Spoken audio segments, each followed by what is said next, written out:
Buenas tardes a todos. Muchísimas gracias por acompañarnos en un día como hoy, que para nosotros es muy importante porque es la celebración de la Noche Blanca aquí en Asturias, de las librerías y de los museos, y además la inauguración de una de las figuras indiscutibles del arte contemporáneo español, que es Luis Gordillo, persona a la que yo admiro profundamente y que para mí es un orgullo poder mostrar esta tercera exposición monográfica aquí trabajando juntos, ¿no? Muchas gracias, Luis, por tu confianza, por tu cariño y por permitirnos disfrutar aquí en Asturias de tu obra. Muchas gracias. De nada. Gracias a ti. Gracias, Luis, gracias. Por otro lado, te tengo que comentar, Luis, que el acto anterior que hemos tenido en la Noche Blanca ha sido una visita guiada a tu exposición que la realizó Cristina Merayo, que es una chica que trabaja con nosotros en la galería, que es licenciada en Historia del Arte y que ha hecho una exposición fantástica, muy trabajada. Yo creo que conoce más de ti casi que tú mismo. A ver si te la podemos pasar, que la vamos a grabar para entregártela porque va a haber otro pase a las 9 de la noche, ¿vale? Muy bien, muy bien. Así que quería agradecer, por supuesto, la presencia de Pache Merayo, que como todos conoceréis y seguiréis, es periodista, pero sobre todo está especializada en cultura. Y lo que os comentaba antes, el Petit Comité, ¿no? Lleva la sección de arte desde hace casi 30 años, nos conocemos en ese tiempo, y es una admiradora de Gordillo, por supuesto, que te diré, coleccionista también tuya, para que lo sepas. O sea, que imagínate si te admira, es de las que admiran de verdad, ¿sabes? Y que además estoy muy agradecida porque lo que vamos a ver hoy es una charla, entrevista entre Pache Merayo y Luis Gordillo. Así que muchísimas gracias por todo. Al final, Luis, os diré que al final, como en las redes sociales hemos colgado, bueno, que si había alguien interesado en hacer alguna pregunta que nos la hiciese y nosotros te lo transmitiríamos, al final haremos esas preguntas que tenemos ya del público, ¿de acuerdo? Muy bien, muy bien. Pues adelante, muchísimas gracias. Yo quería empezar fuerte y me gustaría que nos hablaras de tu universo creativo, que está alimentado de todo lo que has vivido artísticamente hablando, del informalismo por el que fuiste, del pop art que te fascinó, de la abstracción, de la geometría. ¿Cómo haces para alimentarte de todo y que no todo te inunde? Que cojas más cogiendo lo que más te apetece de cada cosa y creas tu propio universo, que al final es un viaje a tu cerebro. O sea, eres tú ante el mundo. Cuéntanos un poco cómo es ese universo que te lleva al cuadro.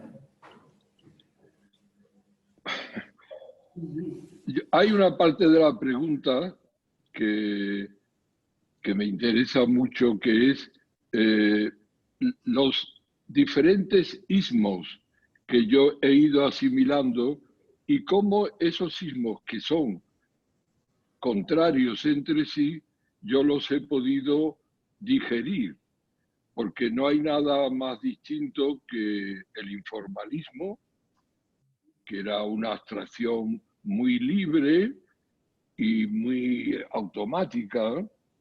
¿Cómo se puede mezclar eso con obras geométricas que yo hice a final de los 60? ¿O cómo se puede mezclar con la influencia pop que hubo en mi obra también? Son, por un lado, la libertad, por otro lado, el control, por otro lado, la realidad de la sociedad. Pues yo creo que se hizo una síntesis que yo creo que tiene lugar a final de los 60. Yo tuve entonces una crisis importante, dejé de pintar y lo único que hacía era dibujar muy, muy directamente, muy espontáneamente, sin hacer gran esfuerzo. Y yo me consideraba en realidad que se había terminado la pintura. Y después resucité, y cuando resucité, pues yo pienso que había digerido todo eso, me lo había tragado, lo había digerido, y realmente es la base de mi obra, yo creo. Pues en unos momentos he hecho protagonista a la geometría, en otras a la abstracción así más directa, otras veces la figuración, pero los tres han estado jugando durante toda mi vida, yo creo. Eso es parte de la pregunta, pienso yo. Y la otra... Bueno, decía que si al final todo eso lo que suponía era un viaje al centro de tu cerebro, que eso es obvio. Vamos, me parece que es obvio, que lo que estás haciendo al pintar es mirarte a ti mismo. Comentabas en una entrevista que yo te hice que eres como un ser metido en un tubo de ensayo, que, sí. que está en el ensayo, tú eres el que está dentro y el que está mirando. Sí. Es decir, que yo me estoy estudiando a mí mismo. En mi obra hay, además de esos tres elementos que ya he contado antes, hay un elemento muy protagonista, que es una atención exagerada a mi psicología. Yo pienso que es el tema central de mi obra.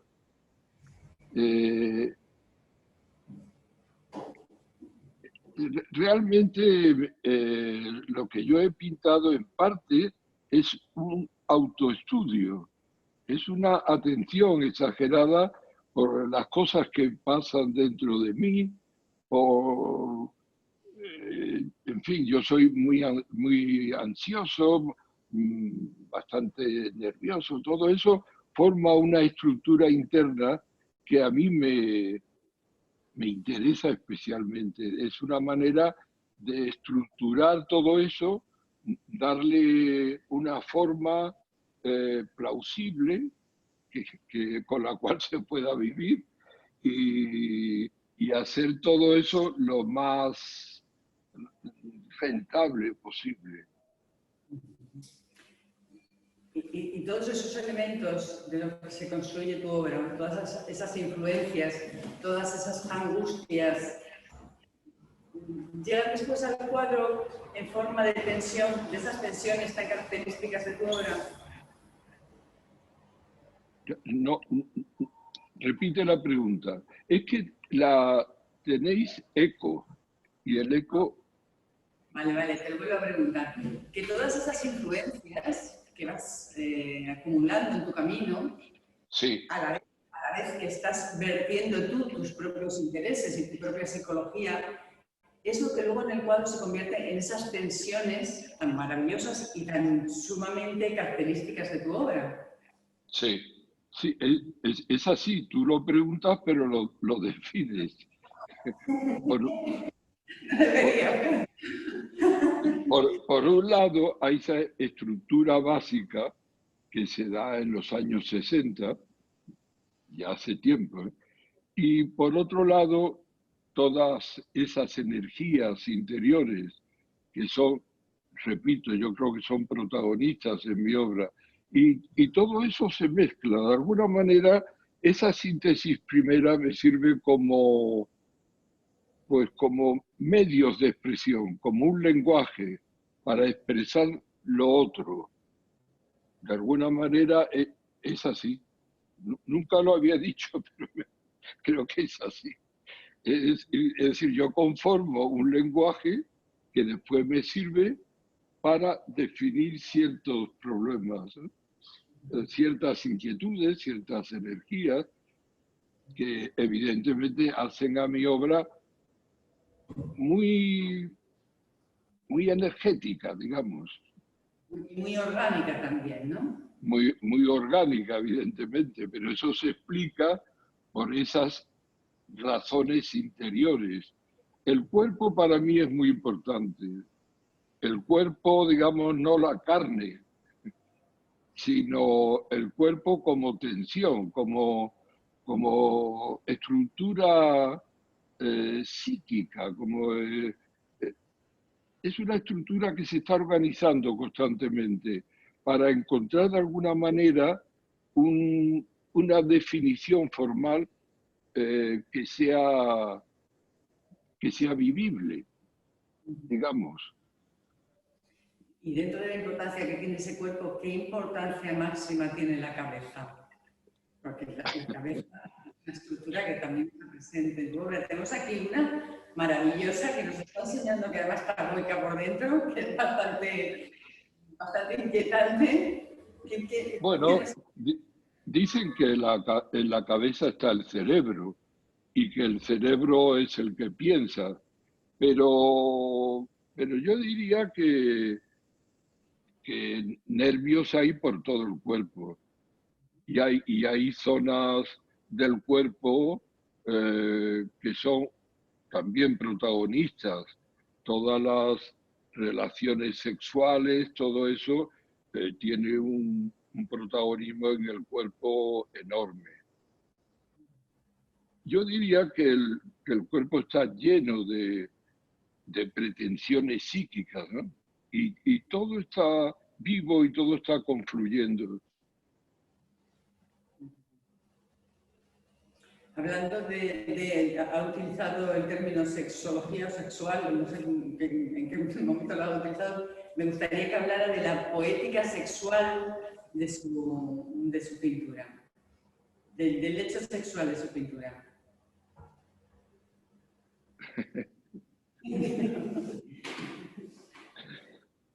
En fin, esto es más difícil. Después voy a tener que ir a confesarme después. Un momento. Lo ha comparado muchas veces, ¿no?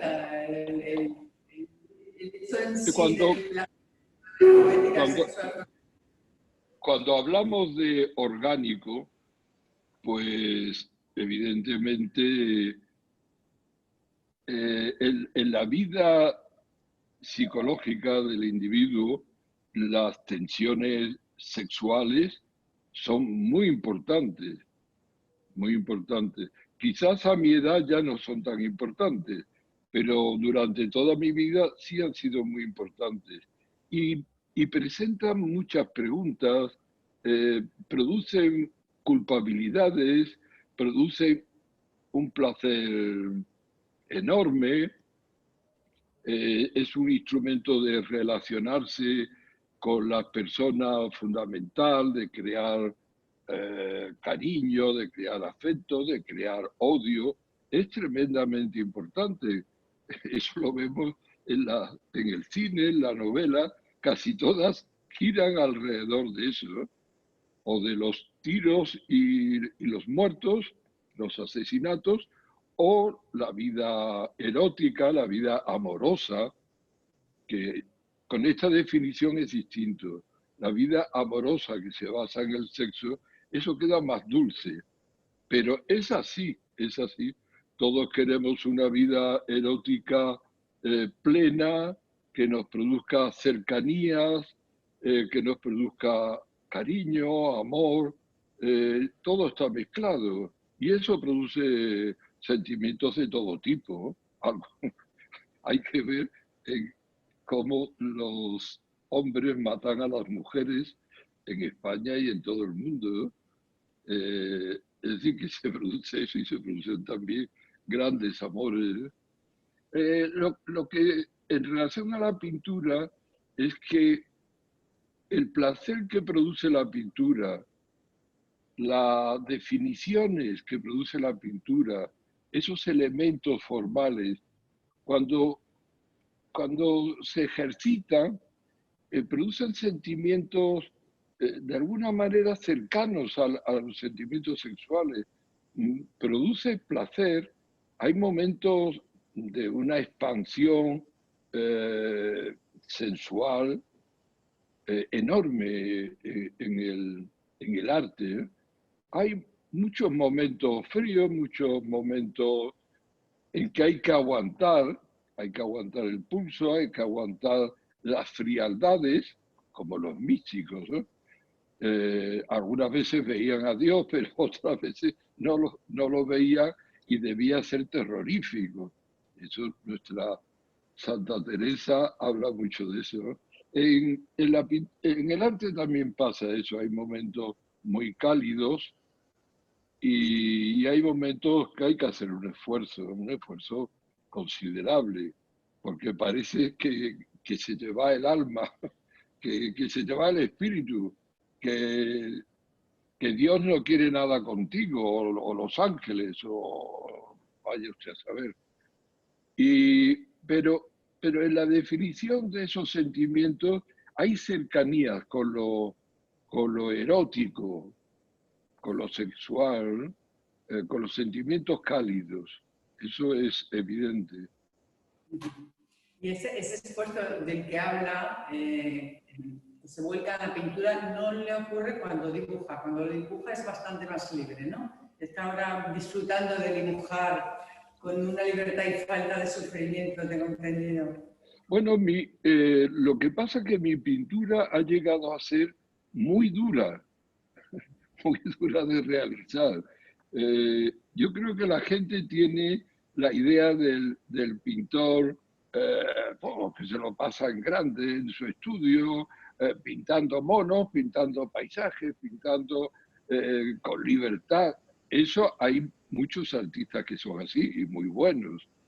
Pero no es mi caso. Yo he pasado por épocas así, pero el resultado no me, hablando de pintura, no de dibujo, pero el resultado no terminaba por gustarme, por dejarme tranquilo. Y mi pintura se ha ido haciendo cada vez más controlada, aunque no lo parezca a veces, pero hay mucho control en mi obra y cada pincelada, cada trozo de espacio pictórico, todo eso cuesta mucho y yo lo controlo mucho. Y entonces es un trabajo como diseñar un buque o algo así. Es casi ingeniería. Eh, y realmente eso es difícil soportarlo, ¿eh? Y sobre todo cuando vas siendo mayor, que tienes menos energía, es difícil. Yo todavía lo soporto a ratos. Claro, los dibujos es como salir al recreo. Los niños salen al recreo y salen todos gritando y dando saltos y es la gloria bendita. Algo de eso ocurre con mi dibujo. Últimamente estoy insistiendo más porque la pintura me cuesta más. Y lo que pasa es que la pintura, cuando termino un cuadro, me quedo muy contento. Me da la impresión de que he cumplido con mi deber, de que he hecho algo bueno. Que ha valido la pena el esfuerzo. He hecho algo que puede servirnos a todos, que de alguna manera hago un bien a la sociedad incluso.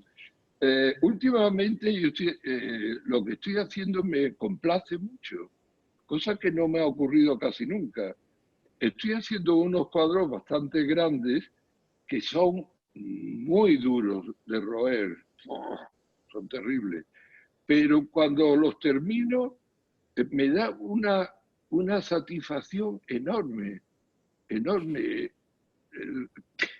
Me da la impresión de que sirvo para algo, de que estoy en la existencia para algo que no está mal, pero tengo que descansar en los dibujos. Estos dibujos, la verdad es que son encantadores de lo que me producen a mí. Algunas veces normalmente son muy directos, ¿eh? Y lo que pasa es que yo antes estos dibujos los hacía y me quedaba con el primer impulso. El garabato primero era el dibujo, sin grandes complicaciones colorísticas ni de ese tipo, pero últimamente estoy pensándomelo más y los dibujos pasan por diferentes periodos. Yo hago los dibujos en un primer momento muy espontáneos, pero a lo mejor a la semana vuelvo a verlos y voy viendo lo que les falta. Eh, y, y es un trabajo muy, muy bonito, muy agradable. Y además aprende mucho. Es decir, que los dibujos van rotando delante de mí varias veces hasta que digo, bueno, el dibujo está terminado, ¿no? Y empiezan a convertirse, perdón, empiezan a convertirse en pequeños cuadros, cada vez más. Perdón. Y es un trabajo que cada día me gusta más, ¿eh? Me siento muy en esos dibujos. También en los cuadros. Los cuadros tienen un eco más amplio. Es como si hiciera una catedral o hiciera el Canal de la Mancha. Son muy fuertes, ¿no? A mi modo de ver. Y los cuadros tienen muchos ecos. Es como una sinfonía, ¿eh? Una cosa así con mucho sonido. Y estos dibujos son una cosa como más dulce, más candorosa, diría yo. Pero cada vez me gustan más. Y esa duplicidad yo creo que me va a servir mucho en el futuro. El futuro es hacerse más viejo. Y cuanto más viejo, más difícil son las cosas. Y este dibujo me va a servir mucho. Yo creo que lo voy a poder hacer siempre, hasta que me dure la historia. Y si los dibujos dan vueltas varias veces delante de sus miradas para que los da por terminados, una obra pictórica, ¿cuándo la da por terminada? Cuando ya tiene el título, a veces tengo entendido que si no tiene el título dicen no la he acabado. Hay cuadros que yo he abandonado porque no podía terminarlos. Eso antes no me pasaba nunca, pero ahora sí me pasa que por muchas vueltas que le doy no consigo lo que yo quiero. Tengo ahora un cuadro muy grande que ya he terminado, pero yo creo que ese cuadro he podido estar 1 año o 2 años dándole vueltas. No quiere decir que esté pintando los 2 años, pero lo escondo, una temporada lo escondo y a lo mejor al cabo de varios meses lo vuelvo a mirar. Eso es muy importante, darle tiempo a las cosas. Yo eso lo he descubierto recientemente, lo importante que es el tiempo. Un cuadro no se puede hacer bum, bum, bum, bum, bum, bum, hasta el final. Eso lo puede hacer alguien que tenga muy claro el cuadro, que tenga una estilística muy clara, que sepa perfectamente por dónde va, que no tenga demasiadas tentaciones. Eso es totalmente posible, claro. Pero en mi caso es fundamental dar tiempo a los cuadros.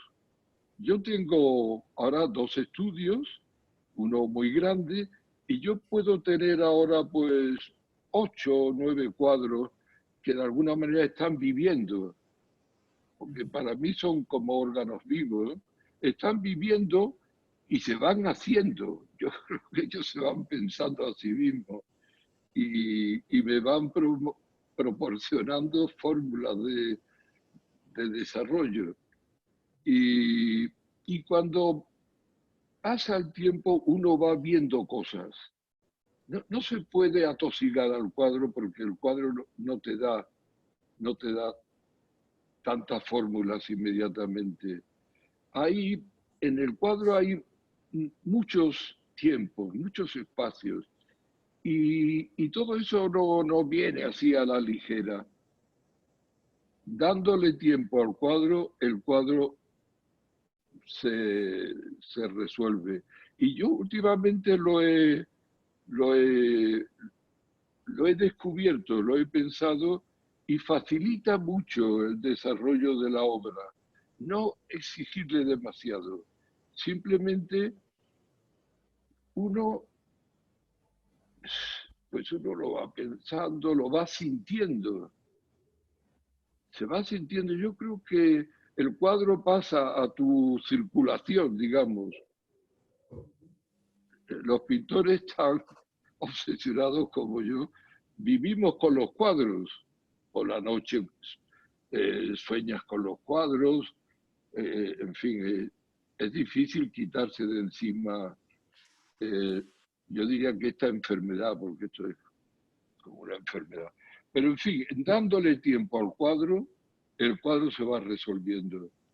Este cuadro tan grande que he terminado me está produciendo mucho placer el verlo. Es un cuadro que a la gente no le gusta, porque yo veo cómo reacciona la gente que viene al estudio y uno reacciona bien con unos cuadros y con otros no. Y ese, la gente se queda seca. Y quizá el cuadro es muy seco, pero yo creo que he llegado a un punto de precisión cromática, diría yo, especial, que yo estaba esperando. Y a mí la verdad es que me complace mucho el cuadro. Ha sido un martirio, pero al final da la impresión de que el tiempo se ha congelado en el cuadro.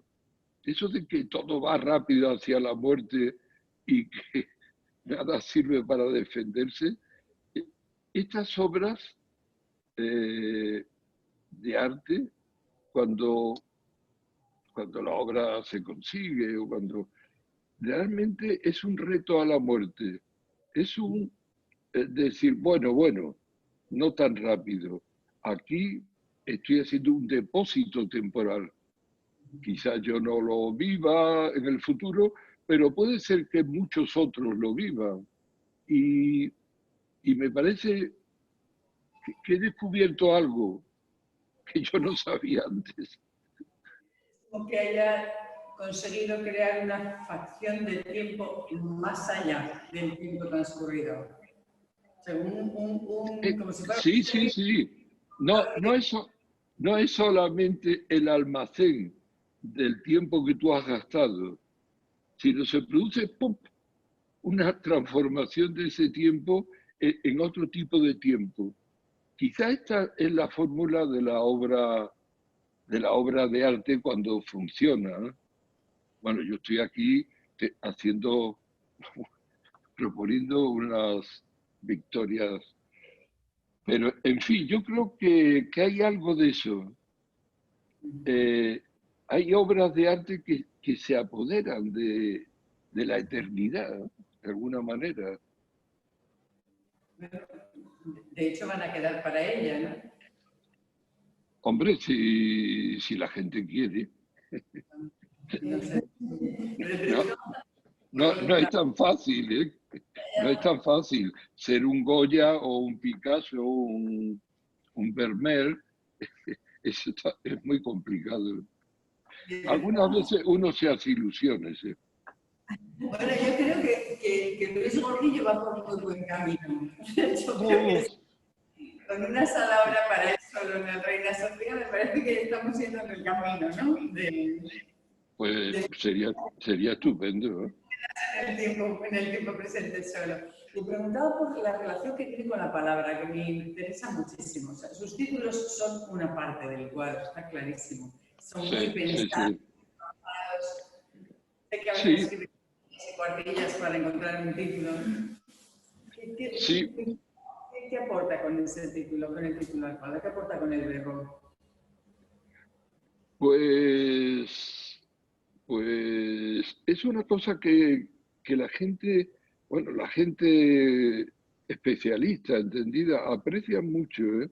Yo creía que a la gente le traía eso al pairo, pero me he dado cuenta de que la gente lo aprecia y que de alguna manera termina de... Aquí me sale una cosa.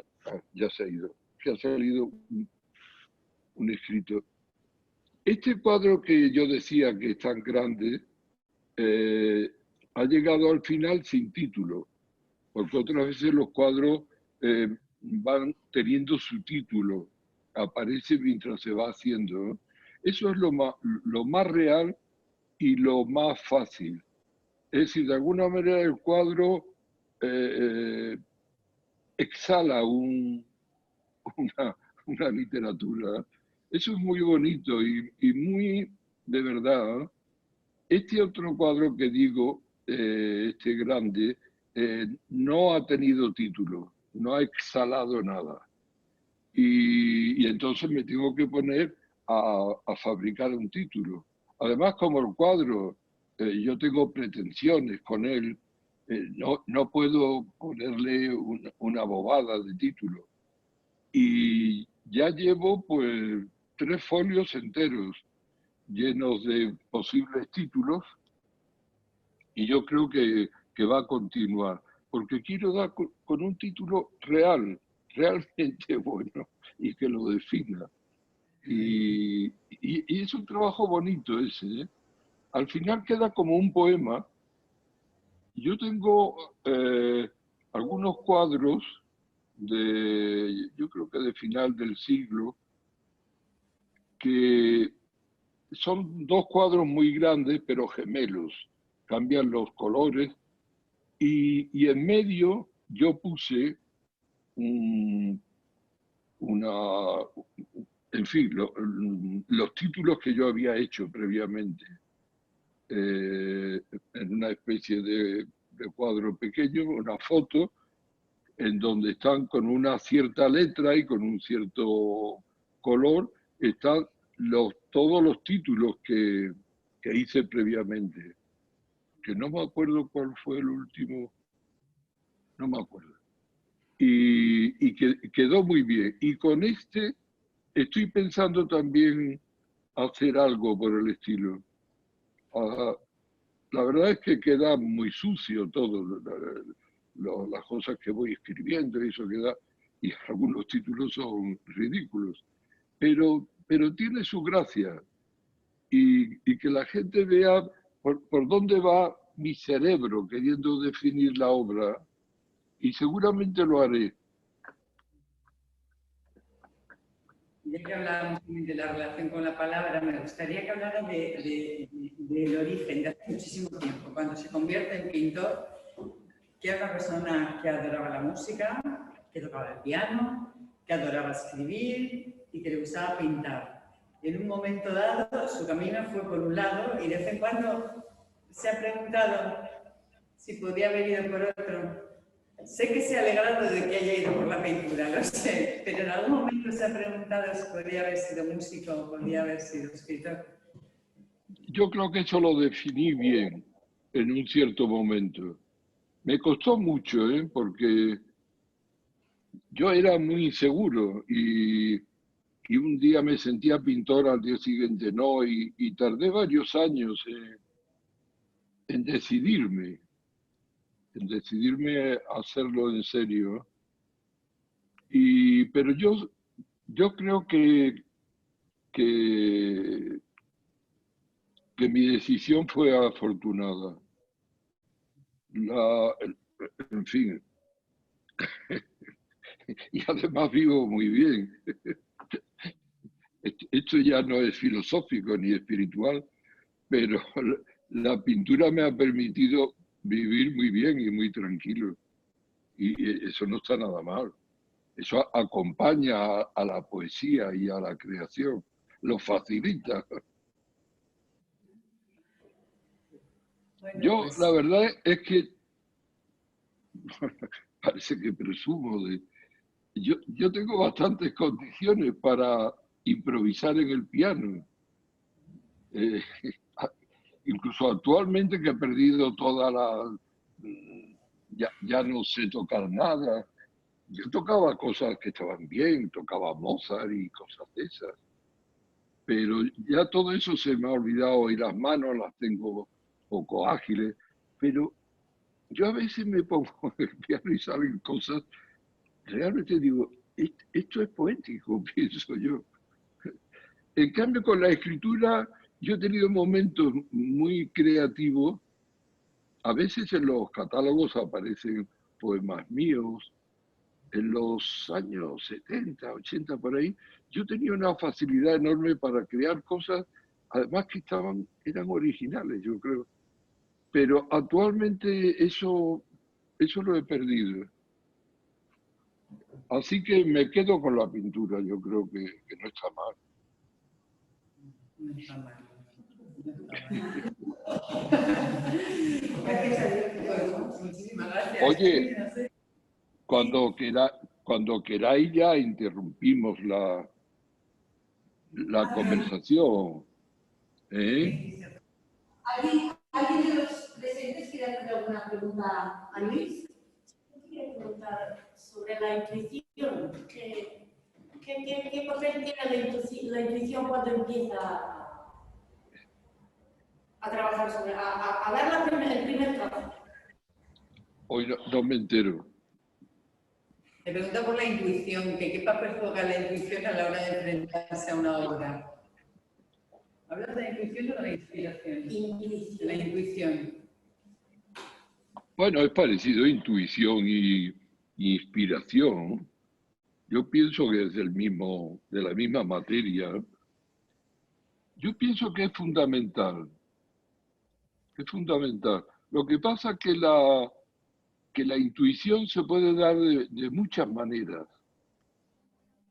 Y yo manejo tantos materiales a la par que la intuición puede aparecer en cualquier momento y desde luego es una lotería.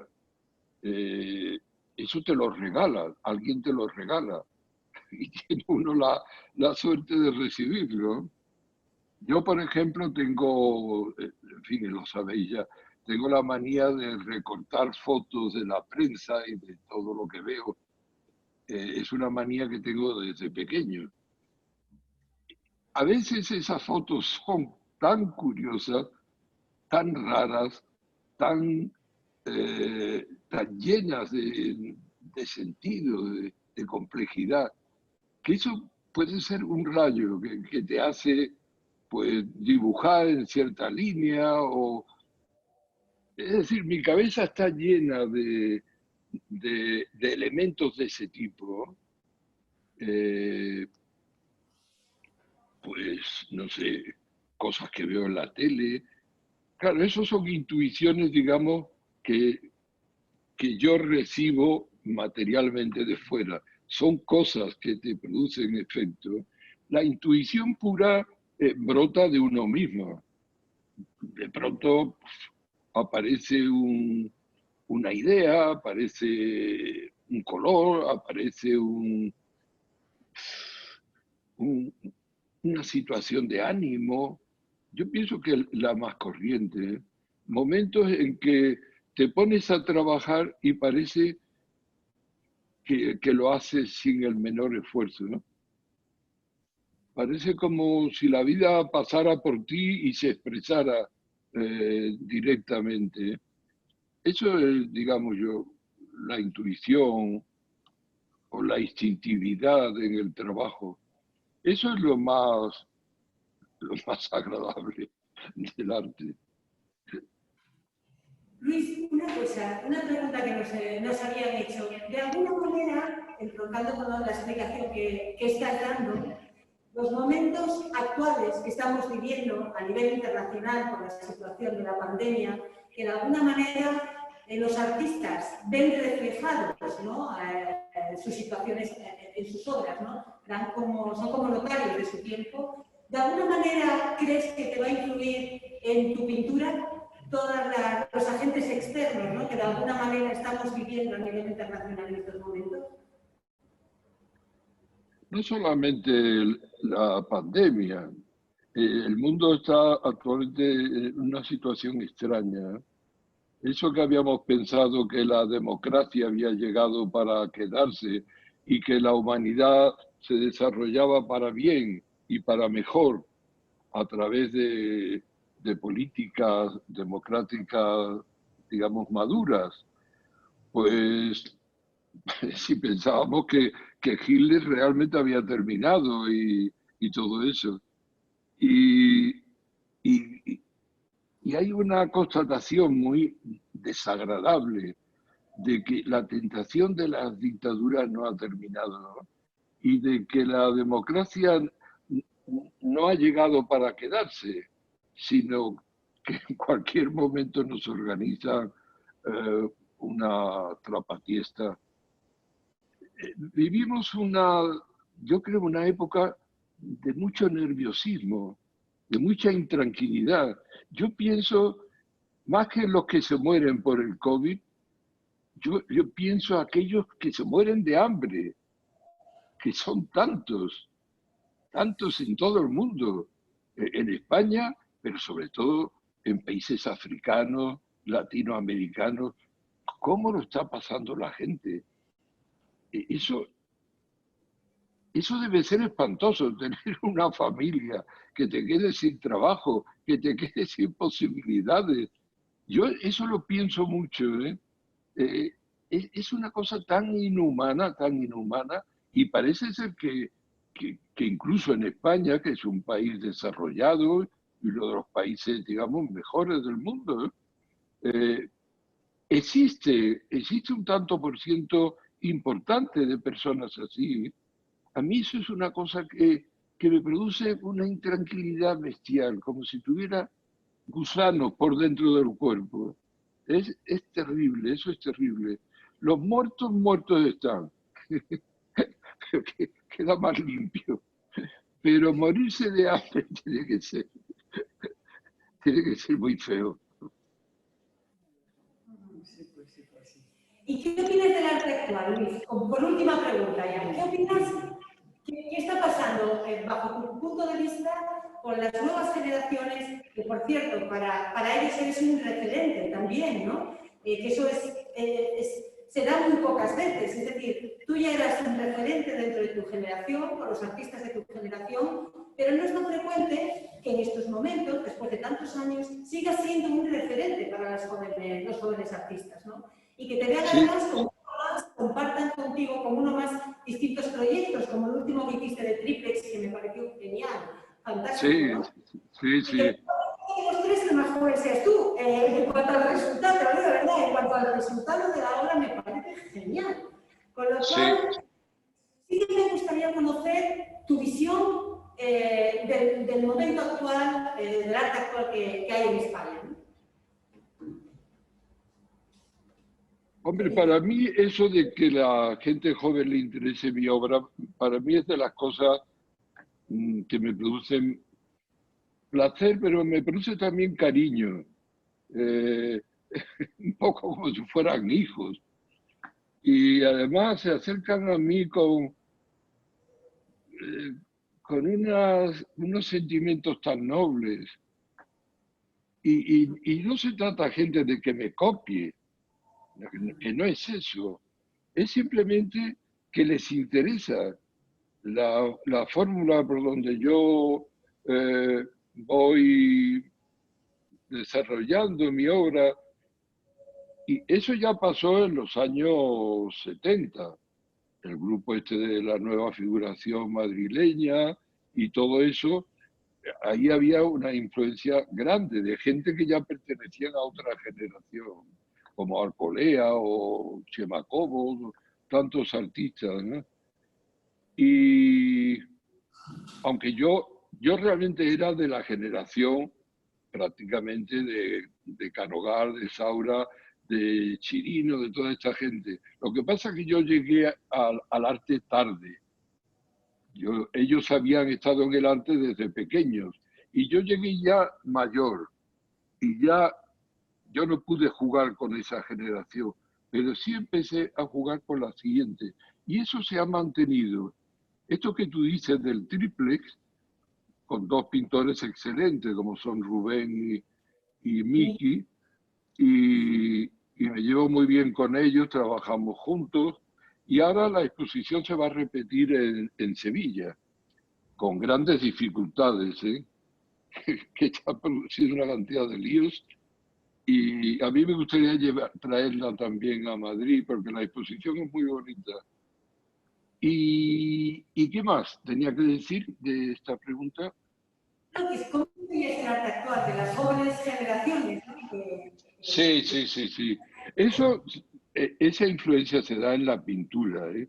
El arte hoy día, la pintura es un trozo del arte de hoy día. Digamos, en el mundo del mercado lo que abunda más es la pintura, porque es más vendible. Pero en el mundo del arte hoy la pintura se puede considerar una parte incluso menor, ¿eh? Todo el arte, en fin, la gente jóvenes, casi todos se expresan ya con instrumentos estéticos distintos, ¿no? Instalaciones y performance y miles de cosas cada vez más extrañas. Y, en fin, que los pintores somos una familia. Bueno, Luis, pues yo, si no hay más preguntas, te agradezco el esfuerzo que has hecho, que sé que llevamos un tiempo largo, bueno, hablando en nuestra entrevista. Gracias por tu generosidad, una vez más, por concedernos esta entrevista en directo con Pache. Pache, gracias. Sí. Y sobre todo, Luis, enhorabuena. Has traído un pedazo de exposición que Chico se tiene que vender primero. ¿Vale? Oye, os lo agradezco mucho. Las preguntas han sido estupendas para contestar y yo creo que he estado inspirado. Tú siempre estás fantástico. 1.000.000 de gracias. Vale, besos a todos y a todas. Igualmente, Luis, gracias. Adiós, adiós.